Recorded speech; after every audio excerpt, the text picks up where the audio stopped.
आज से 30 वर्ष पहले 12 साल का राजू स्कूल गया मगर लौटकर वापस नहीं आया। परिवार और पुलिस ने बहुत खोजा पर राजू का कहीं पता नहीं चला। धीरे धीरे 3 दशक बीत गए लेकिन बीते दिनों अचानक राजू वापस आ गया और अपने परिवार से मिलकर खबक पड़ा। ऐसे में आइए जानते हैं आखिर 30 सालों तक राजू कहां रहा, उसके साथ क्या हुआ, साथ ही वह कैसे घर वालों से दोबारा मिलने में कामयाब हुआ। पूरा मामला यूपी के गाजियाबाद का है। दरअसल 30 साल पहले जिस दिन राजू गायब हुआ था उस दिन उसकी बहन से लड़ाई हो गई थी।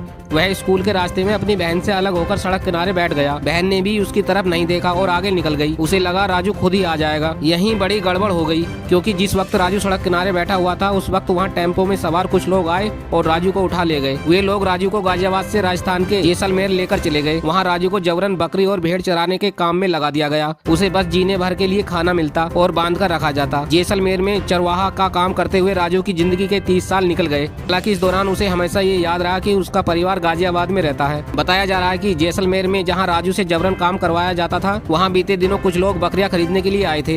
राजू ने उन लोगों से मदद मांगी और अपनी आपबीती सुनाई। ये सुनकर बकरी खरीदारों ने राजू को भागने में मदद की। राजू उनकी गाड़ी में छिपकर वहां से निकल आया। वे लोग राजू को पहले दिल्ली लेकर आए फिर उसे गाजियाबाद की ट्रेन में बैठा दिया। जब राजू गाजियाबाद पहुंचा तो उसके लिए यहाँ सब बदल चुका था। न तो वो किसी को जानता था और न घर का एड्रेस उसके पास था। ऐसे में राजू सीधे पुलिस थाने पहुंचा और अपनी पूरी कहानी बताई। उसकी कहानी सुनकर गाजियाबाद की खेड़ा पुलिस भी हैरान रह गई और उसके परिवार की खोज शुरू कर दी। पुलिस ने सोशल मीडिया पर भी राजू की कहानी शेयर की और लोगों से मदद की अपील की। साथ ही 30 साल पहले के दर्ज मिसिंग केसेस को खंगालना शुरू किया। इस बीच पता चला कि 30 वर्ष पहले थाना साहिबाबाद से 12 साल का एक बच्चा गायब हुआ था। पुलिस खोजते खोजते उस परिवार तक जा पहुंची और मिलते ही परिवार वाले भागकर पुलिस के पास आए और राजू की पहचान की। मां ने कहा राजू के दिल के पास तिल था और सिर में छोटा सा गड्ढा था। इसी निशान से राजू की पहचान हुई। पुरानी फोटो और पुलिस रिकॉर्ड से मिलान किया तो तस्वीर और भी क्लियर हो गई। पिता ने भी राजू को पहचान लिया और गले लगा लिया। इस दौरान माहौल भावुक हो गया। बेटे को पाकर परिजनों के आंसू छलक पड़े। जानकारी के अनुसार राजू के पिता तुलाराम बिजली विभाग में नौकरी करते थे।